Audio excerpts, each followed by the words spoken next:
काय झालं मीरा? अगं आई, मी विचार करते की मी मोठी झाल्यावर काय करणार. पण नोकऱ्या विज्ञानामुळे वेगाने बदलत चाललेत. आता मी काय करणार?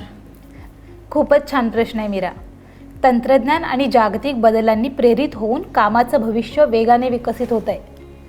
21व्या शतकातील डिजिटल जगात यशस्वी होण्यासाठी तुला आवश्यक कौशल्य आणि साधनं समजून घ्यावी लागतील. आता कामाचं भविष्य म्हणजे काय?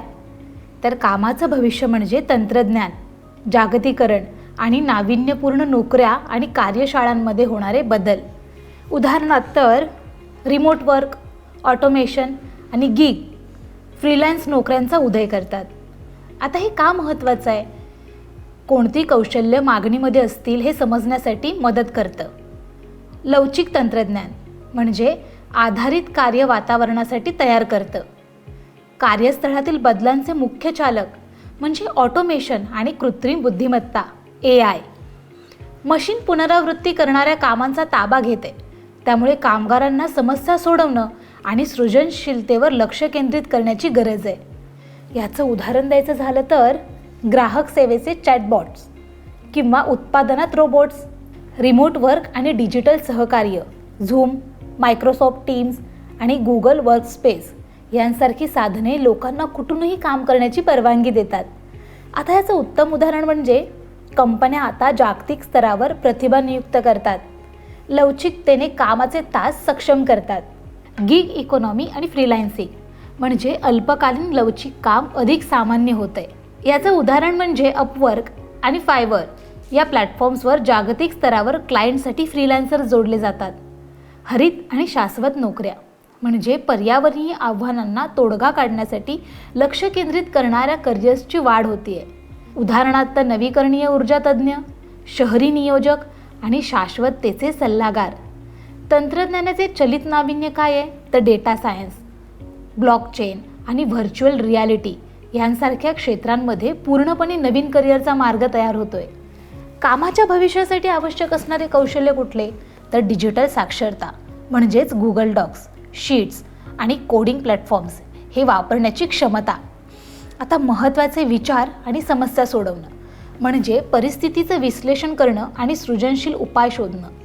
लवचिकता आणि जुळवून घेण्याची क्षमता, नवीन तंत्रज्ञान आणि कार्य वातावरणाशी जुळवून घेणं. सहकार्य आणि टीमवर्क, विविध टीमसोबत प्रभावीपणे काम करणे, ऑनलाईन आणि ऑफलाईन. भावनिक बुद्धिमत्ता म्हणजेच EQ, भावना समजणे आणि व्यवस्थापित करणे, इतरांसोबत चांगले संवाद साधणे. आयुष्यभर शिक्षण म्हणजे ऑनलाईन कोर्सेस आणि कार्यशाळांच्या माध्यमातून सतत कौशल्य सुधारणं. कामाच्या भविष्याची तयारी करण्यासाठी पावलं डिजिटल साधने शिकणे आणि वापरणे म्हणजे Google workspace, docs, sheets, slides या वापरण्याचा सराव करणे. स्क्रॅच किंवा पायथनसारख्या कोडिंग प्लॅटफॉर्म्स एक्सप्लोअर करणं. ग्रोथ माइंडसेट तयार करायचं म्हणजे आव्हानांना शिकण्याच्या आणि विकसित होण्याच्या संधी म्हणून स्वीकारायचं. याचं उदाहरण म्हणजे एखादं काम कठीण वाटत असल्यास ते लहान टप्प्यांमध्ये विभागायचं. डिजिटल पोर्टफोलिओ तयार करायचा म्हणजे तुमची कौशल्य आणि प्रकल्प दाखवणारा डिजिटल पोर्टफोलिओ तयार करायचा. याचं उदाहरण म्हणजे ब्लॉग, यूट्यूब चॅनल किंवा गिटहब रिपॉझिटर.